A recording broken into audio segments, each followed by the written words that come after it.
Híjole, yo creo que esa siempre ha sido una de las preguntas de, este, que muchos le han intentado sacar esa respuesta de, ahora sí que de la pregunta de los 65,000, que digas, mira, aquí está, en esta parte del X, no sé qué, no sé qué, no sé qué, todavía hay muchos factores que no se conocen, no se sabe mucho el por qué esa mayor prevalencia, que definitivamente es muy notable, o sea, de hecho que ustedes se encuentren un hombre con lupus, yo llegué a conocer uno o dos en mi vida, y les da bien gacho, eso sí les da horrible, pero la prevalencia alta en las mujeres, hay muchas cosas o teorías que se han establecido, algunas que hablan incluso del cromosoma X, el efecto en las hormonas sexuales, que es mayor a nivel por los estrógenos, no se sabe mucho todavía, son cosas que todavía no se desmenuzan mucho. De hecho, creo que por ahí el Robin menciona algo de eso, ¿verdad?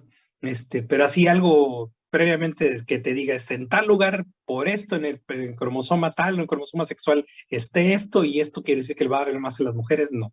Se conjuntan muchas cosas, todavía no se sabe mucho del por qué.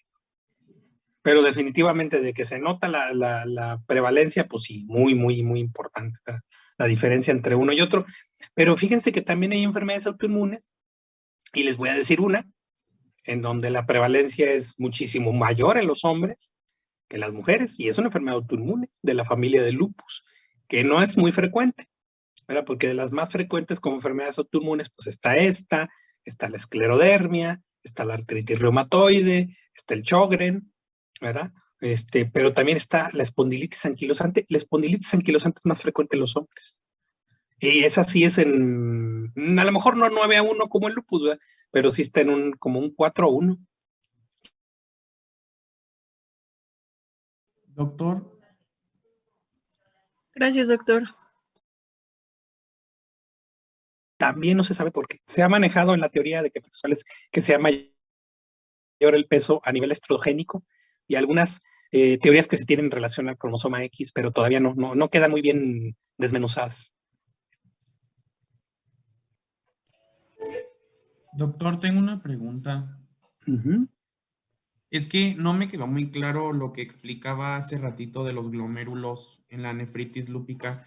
O sea, ¿esos glomérulos son normales en el riñón, pero se alteran por el lupus? ¿O la presencia de glomérulos indica lupus? No. El glomérulo es una estructura normal. El glomérulo, hagan de cuenta, yo les dije, a un riñón normal le estudio 4 cosas, y me voy en orden de importancia. Número 1, glomérulo, que es la primera parte donde se filtra la sangre para formar la orina. Yo creo que para muchos considerada la región de más importancia del riñón, glomérulo, número 1. Número 2, túbulos, que son unos tubitos que quedan por fuera de ellos, que son ya los del segundo lugar para la formación de la orina. Claro, obviamente todo es importante, pero me refiero así para que me entiendan más fácil. Número 3, los vasos sanguíneos. Y número 4, el intersticio, que el intersticio en el riñón es casi inexistente en una persona sana. Les digo, más del 96% del riñón es parénquima puro. Se van en los primeros 3 parámetros, y solamente el 3%, el 4% cuando mucho es intersticio, que sería el cuarto componente. El glomérulo es algo normal. Ahora, el glomérulo se afecta por muchas enfermedades que le pegan al riñón, no exclusivamente el lupus. Esa clasificación de esos 6 clases de la OMS, es solamente una clasificación para ver el daño renal, ¿verdad?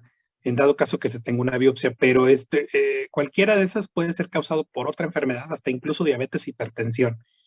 Ahora, no se les olvide, la base más importante de la fisiopatología del lupus, así en negritas y bien resaltado, es el depósito de inmunocomplejos.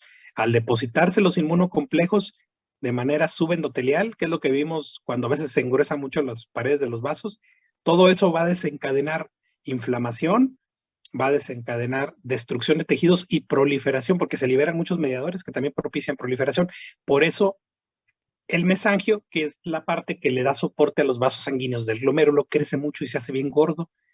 Pero la base inicial de la fisiopatología, primero es el depósito. Se depositan inmunocomplejos, luego viene todo el despapalle de la respuesta inflamatoria, y esa respuesta inflamatoria es la que desencadena los otros daños, ¿sí? El engrosamiento del resto de la pared de los vasos, el crecimiento del mesangio, que el ovillo capilar o que el glomérulo se haga más gordo, ¿verdad?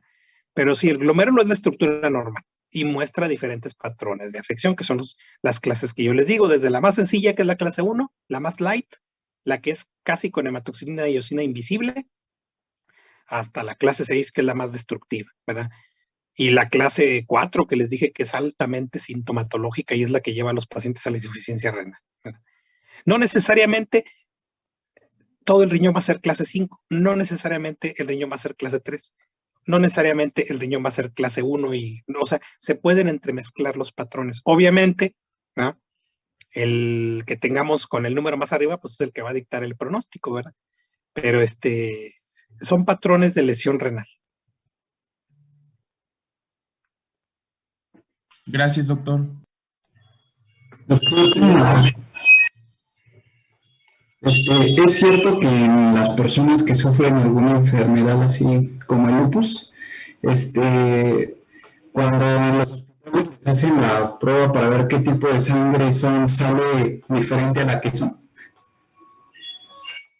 A ver, péguenseme al micrófono, no me escuché bien lo último. Bien, bueno, yo la verdad es que lo vi en un caso de Doctor House, no sé si a usted le gusta el del mago.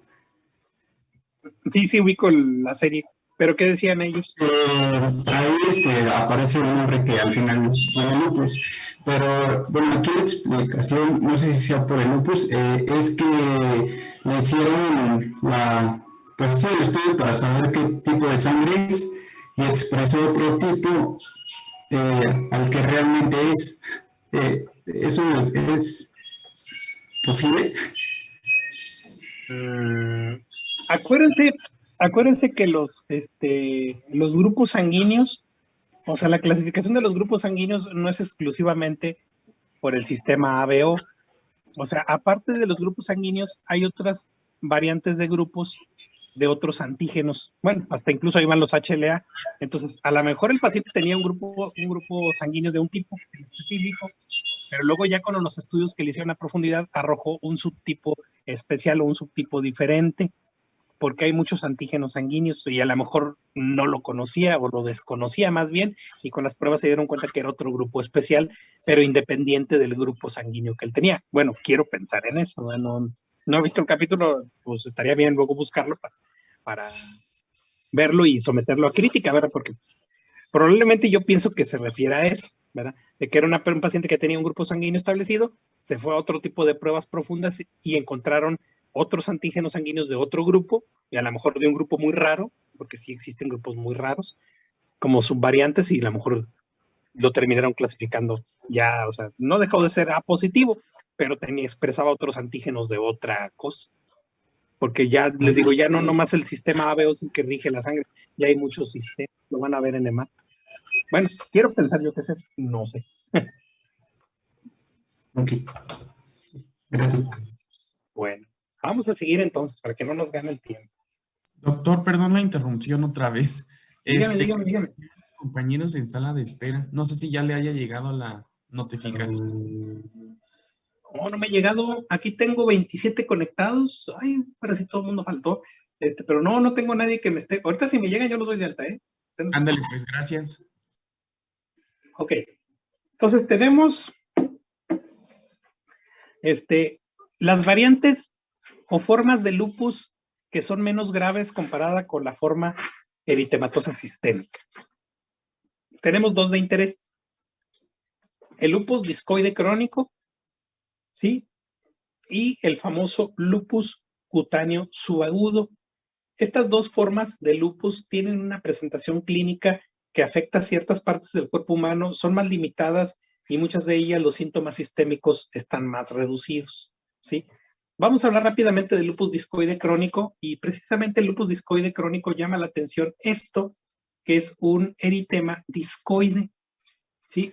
¿Qué quiere decir? En el eritema discoide nosotros vamos a encontrar afección extensa de la piel con formación de placas, ¿verdad? Placas que se presentan en la cara, ¿verdad? Por lo regular en cuero cabelludo, muy hinchada la piel, rojiza, y con zonas de descamación, y este segmento de la piel que está afectado tiene un borde eritematoso, un borde hinchado y de color rojo intenso, ¿sí? Fíjese, es una enfermedad en donde las manifestaciones cutáneas simulan a LES, ¿verdad? Aunque las manifestaciones sistémicas son muy raras, prácticamente no muestran el resto de manifestaciones sistémicas. Estas son las famosas placas, miren, muy características. Vean las zonas de descamación tan intensa que tienen, y luego en el centro se queda una zona, esta zona negruzca es una zona como de atrofia y cicatrización, y muy llamativo en la periferia la intensa coloración rojiza, un halo eritematoso y de predominio en la región facial.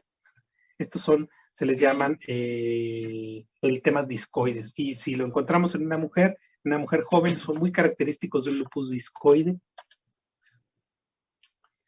Si le mandamos hacer anticuerpos antinucleares, hasta un 35% tienen nanas positivos, ¿verdad? Pero si le buscamos los específicos para el sistémico, como el SMID o el bicatenario, raras veces salen positivos, ¿verdad? Si le tomáramos una biopsia de ese segmento de piel afectado, pues podemos encontrar un depósito de inmunoglobulinas e incluso complemento, muy parecido a lo que es el lupus. Lo característico del lupus discoide crónico, pues es que el tratamiento, si no encontramos ninguna alteración hematológica, o sea, se sigue la norma de la presentación del discoide crónico cuando la persona llega con las lesiones en la piel, se le toman estudios de sangre, sale normal. Su funcionamiento renal está bien, el resto de los síntomas pues prácticamente no manifiesta nada, y la enfermedad nomás queda limitada a la piel, pues se va a un paciente, se envía a dermatología, el dermatólogo le da un tratamiento más limitado para poder desaparecer esas lesiones, ¿verdad? Y sobre todo evitar la cicatrización, ¿sí? Y se sabe que un pequeño porcentaje, de un 5 o un 10%, las personas que tienen eritema discoide pueden desarrollar manifestaciones sistémicas, pero ya después de muchos años de tener el diagnóstico del lupus discoide. Pero sí, obviamente, el ingreso de medicamentos o el tratamiento medicamentoso pues debe ser menos agresivo, es menos agresivo comparado con el sistémico, porque la afección es más limitada. Luego tenemos el lupus eritematoso cutáneo subagudo. Es una enfermedad que también muestra afección cutánea, no más que el exantema no es discoide. El exantema es más generalizado, o sea, puede extenderse en la cara, en los brazos, en el tórax, piernas, y no deja cicatrización, ¿verdad? Simplemente se ve como un eritema, ¿verdad? Algunos dicen que el lupus eritematoso cutáneo subagudo pueden tener síntomas sistémicos leves, ¿verdad? A lo mejor algo de debilidad, cansancio. Se les piden los anticuerpos antinucleares y se pueden encontrar algunos anticuerpos, por ejemplo, los famosos, el antígeno SSA, ¿sí? Y se ha relacionado con el haplotipo DR3. Se dice que el lupus eritematoso cutáneo subagudo es una especie de enfermedad intermedia entre el discoide y el sistémico. Digamos que el cutáneo subagudo es un lupus intermedio. Obviamente, con la medición de los parámetros clínicos, medición de funcionamiento renal, si se encuentra bien, si en la sangre prácticamente nomás tiene una discreta anemia o de plano no tiene nada y nomás están las lesiones generalizadas en la piel, pues solamente se le da un seguimiento por dermatología y obviamente con un tratamiento a base de medicamentos no tan agresivo para tampoco no comprometer su inmunidad, ¿sí? Porque a fin de cuentas los medicamentos que se utilizan en el lupus sistémico, o sea, en el lupus grave, en el lupus eritematoso completo, pues son medicamentos inmunosupresores muy fuertes, ¿verdad? Entonces, obviamente muchos de estos casos, ¿verdad? Pues no es necesario llegar a ese punto porque son variantes más leves de lupus, ¿verdad? Pero hay que tenerlas en cuenta también. Este es el famoso eritema y se extiende de manera bilateral, miren, en los brazos, vean aquí incluso en los codos, incluso vean aquí el involucro en la cara, ¿verdad? Lupus eritematoso subcutáneo, subagudo, perdón, cutáneo subagudo. Otras enfermedades autoinmunes, tenemos el síndrome de Sjögren.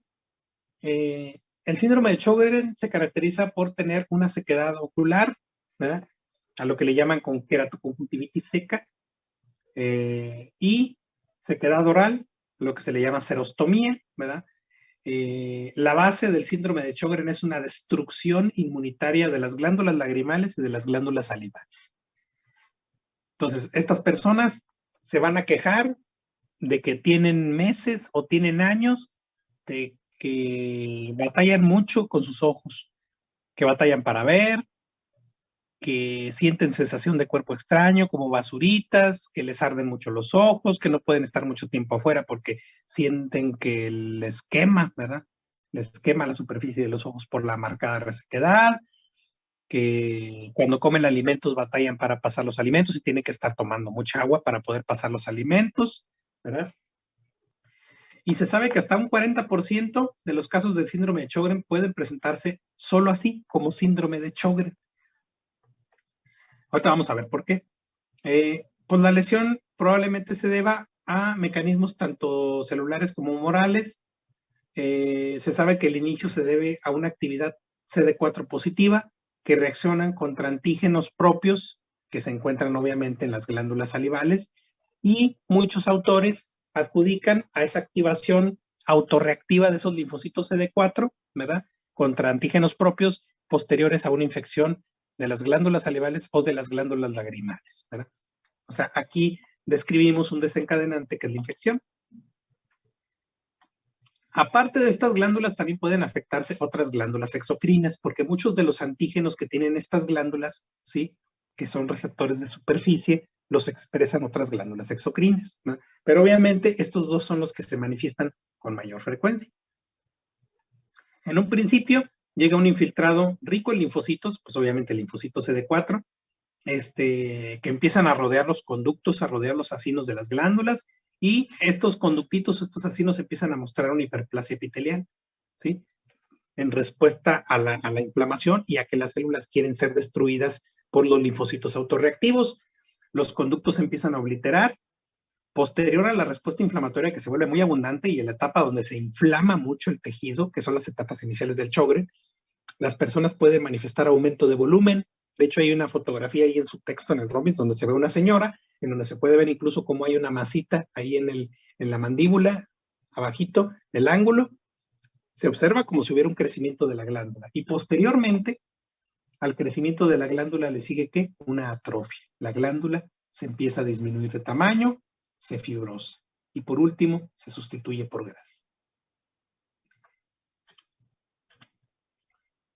Aquí está, la mayoría de las personas que tienen Sjögren son mujeres que sobrepasan los 50 años, pues obviamente la xerostomía dificulta la deglución de alimentos, la queratoconjuntivitis pues afecta la visión, hay sensación de cuerpo extraño. Y les digo, la afección extraglandular puede encontrarse hasta en una tercera parte de los pacientes. ¿Qué involucra la afección extraglandular? Lo más frecuente que manifiestan las personas, o 3 de cada 10, artritis, ¿verdad?, con sinovitis, incluso algunos pueden tener fibrosis pulmonar o neuropatías periféricas. Hay crecimiento de los ganglios linfáticos reactivos, y se dice que las personas que tienen síndrome de Sjögren, por la estimulación clonal de los linfocitos B, tienen un riesgo incrementado de hacer un cáncer de los linfocitos que se llama linfoma. Hasta 40 veces más en riesgo de tener un linfoma. Y me refiero a un linfoma de células B. Aquí se observa la fotografía macroscópica. Aquí se observa la señora. Vean ustedes abajo del ángulo de la mandíbula este crecimiento, el aumento de volumen, ¿verdad? Y aquí se puede ver el infiltrado. Miren, todo esto es el infiltrado. Todo está repleto de linfocitos. Esto que se observa aquí, les activo el puntero. Todo esto que se observa aquí son las unidades secretoras y los conductitos de la glándula que están todos aumentados de tamaño en respuesta a todas estas células inflamatorias que están en la red. Con el paso de tiempo, la glándula empieza a reducir su tamaño y se atrofia. ¿Ok? Otra enfermedad autoinmune es la esclerosis sistémica, o también llamada esclerodermia. Pues es un trastorno crónico, autoinmunitario, en donde predomina mucho la lesión vascular y la fibrosis progresiva. Pero una fibrosis progresiva que le pega no solo a la piel, sino también le pega a múltiples órganos. Obviamente lo más llamativo de la esclerodermia es la afección cutánea, ¿verdad? Obviamente, conforme va avanzando la enfermedad, la afección cutánea va pasando también a órganos internos y la fibrosis se extiende a muchas partes, a tubo digestivo, riñones, corazón, músculos, pulmón. Aquí está la relación entre hombres y mujeres, de 3 a 1, ¿verdad? Una incidencia máxima entre los 50 y 60 años. Mecanismos, pues obviamente la autoinmunidad, ¿verdad? Se sabe que los CD4 responden todavía a antígenos propios que no se conocen muy bien, ¿sí? Hacen autoinmunidad, ¿verdad? Y en este proceso de autoinmunidad pueden liberarse muchas citocinas. Les voy a mencionar dos muy importantes, que es el factor de crecimiento transformante beta y la interleucina 13, ¿sí? Estas dos citocinas son fuertes activadoras de inflamación, pero también de fibroblastos, ¿sí? También la autoinmunidad, ¿sí? Se desencadena una respuesta humoral inadecuada. Las personas que tienen esclerosis sistémica también producen ANAs, anticuerpos antinucleares, ¿verdad?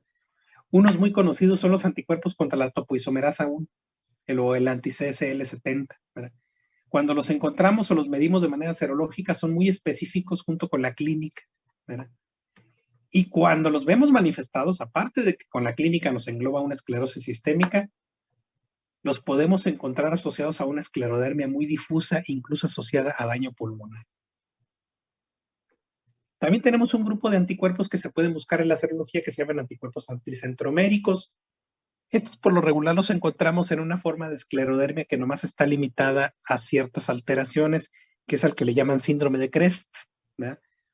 Calcinosis, fenómeno de Raynaud, alteraciones en la motilidad esofágica, telangiectasias, etcétera, etcétera, ¿verdad?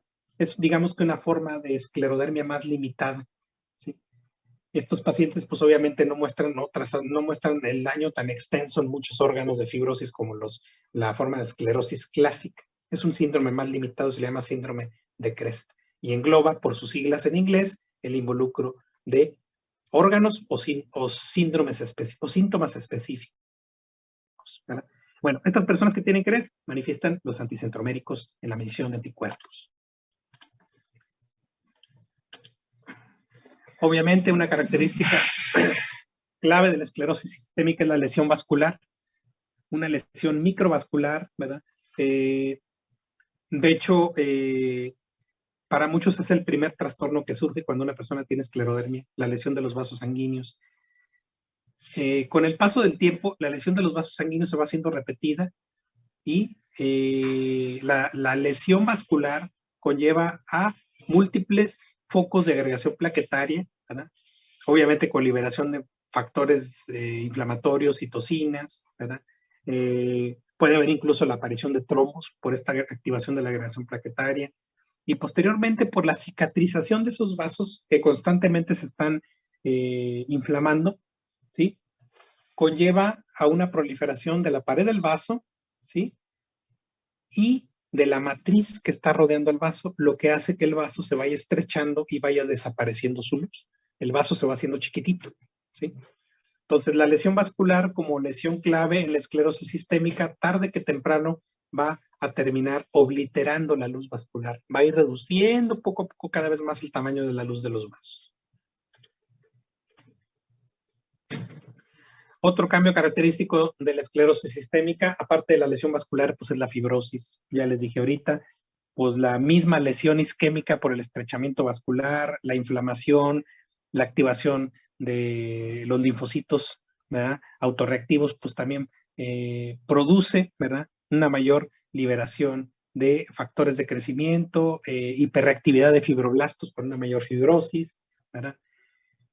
Cambios patológicos, pues definitivamente la piel es una de las que muestra esa esclerosis difusa con una atrofia. En algunos sitios la piel muestra manifestaciones muy características, por ejemplo en los dedos, la piel se adelgaza, los dedos se vuelven muy delgaditos y se afilan y dan un aspecto como si fueran dedos en garra. Incluso la cara de la persona que tiene esclerodermia con el paso de los años se va quedando acartonosa y da un aspecto como si fuera facies de máscara, como lo escriben algunos textos, ¿sí?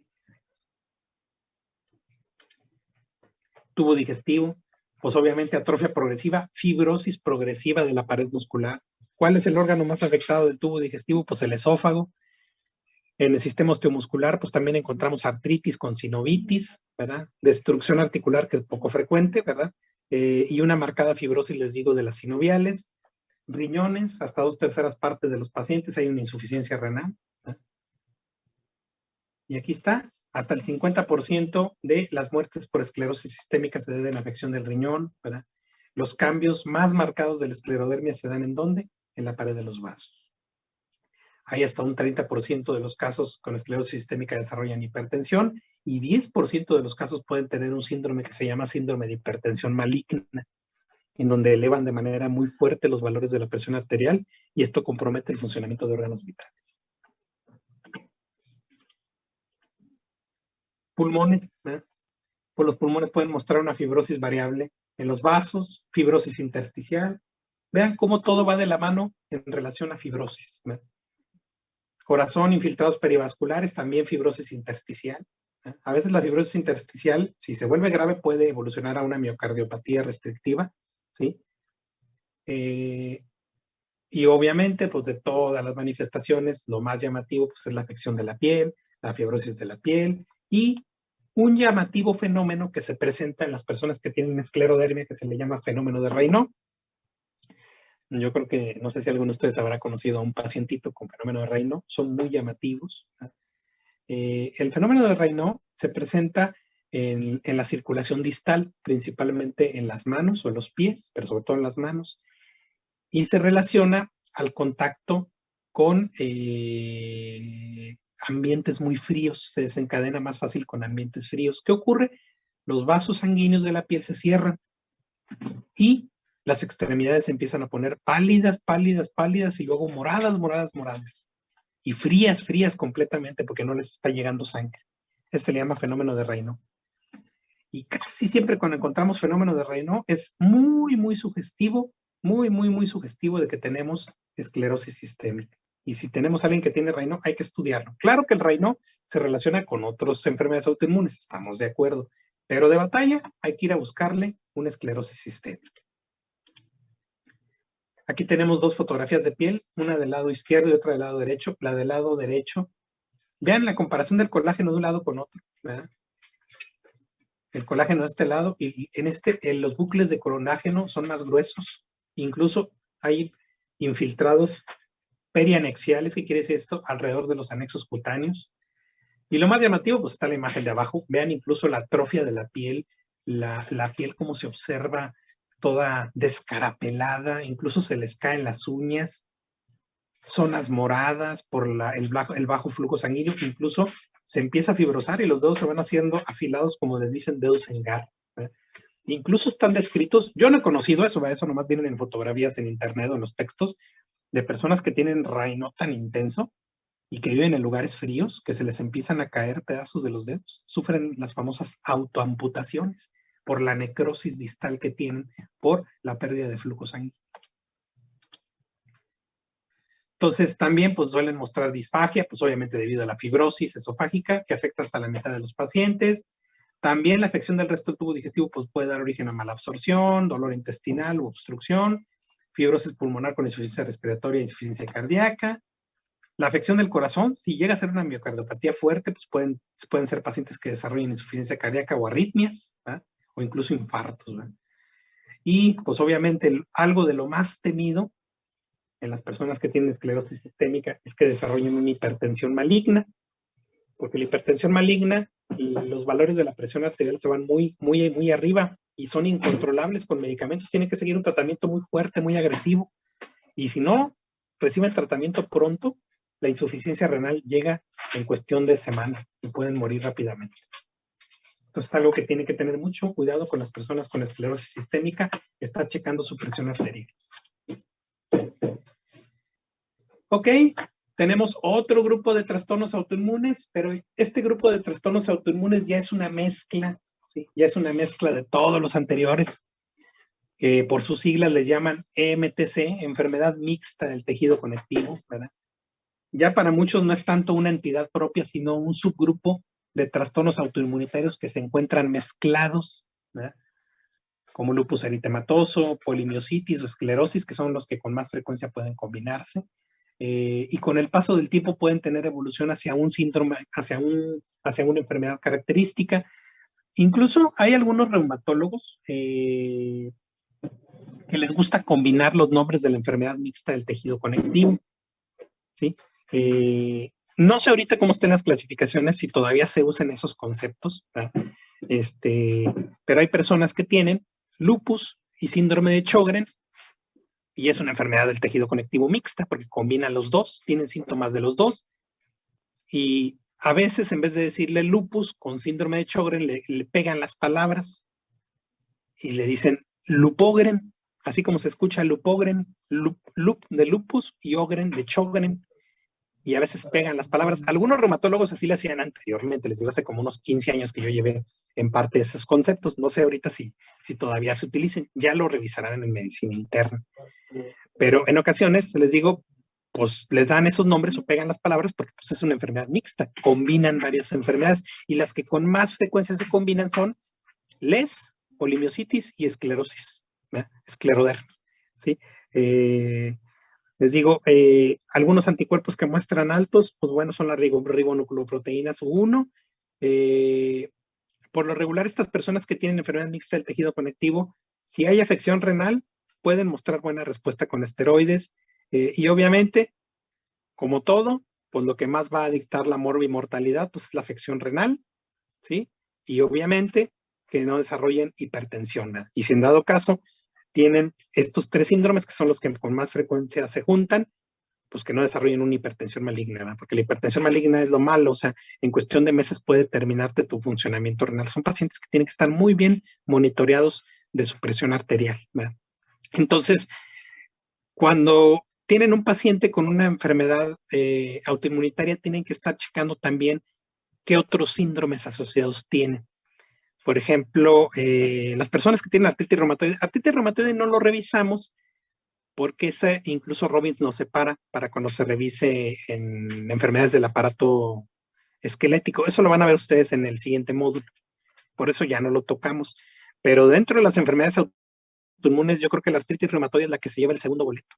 Es muy relativamente frecuente. Obviamente el lupus es mucho más, ¿verdad? Pero la artritis reumatoide en muchos de los casos puede ir asociada a otra enfermedad, que es el síndrome de Sjögren, ¿sí? Entonces, si a ustedes les llega una persona que sospecha síndrome de Sjögren, búsquenle artritis reumatoide porque tiene mucha asociación con la artritis reumatoide. Y a lo mejor tiene el artritis reumatoide y está también desarrollando el Sjögren. Igual, si tienen un lupus, búsquenle también si tiene asociación con esclerodermia por el síndrome. Si es una persona que aparte de tener los datos de lupus, les manifiesta fenómeno de Raynaud, aguas, a lo mejor está combinando, ¿verdad? Entonces, esto también es lo malo de la reumatología, tan es así que es una rama, es una subespecialidad de medicina interna, o sea, tienen que prepararse para conocer bien todas estas enfermedades autoinmunes. Es todo un campo extenso en la medicina, ¿verdad? Y bueno, pues lo que sí, ¿verdad? Manejan medicamentos muy fuertes para poder frenar la actividad inmunitaria, ¿verdad? ¿Ok? Bueno, pues pues prácticamente ya nos quedan unos cuantos minutitos para que se nos venza esta tercera tanda. Aquí le vamos a dejar. Ya nomás me va a quedar pendiente lo de rechazo de trasplantes. Espero que nomás sea una conexión de Zoom, 40 minutos o menos. Tengan lista ya su clase para el día de mañana tentativamente. Ahorita me voy a poner de acuerdo con los jefes de grupo para ver si hay espacios mañana o el jueves, pero ustedes, los que les tocó dar clase, ya deben de tener su clase preparada. Para cuando yo nomás les diga, ¿saben qué? Tal día nos vamos a enlazar a clase. Doy mi parte, lo que me queda pendiente, y ustedes empiezan todo lo que es inmunodeficiencias y amiloidosis.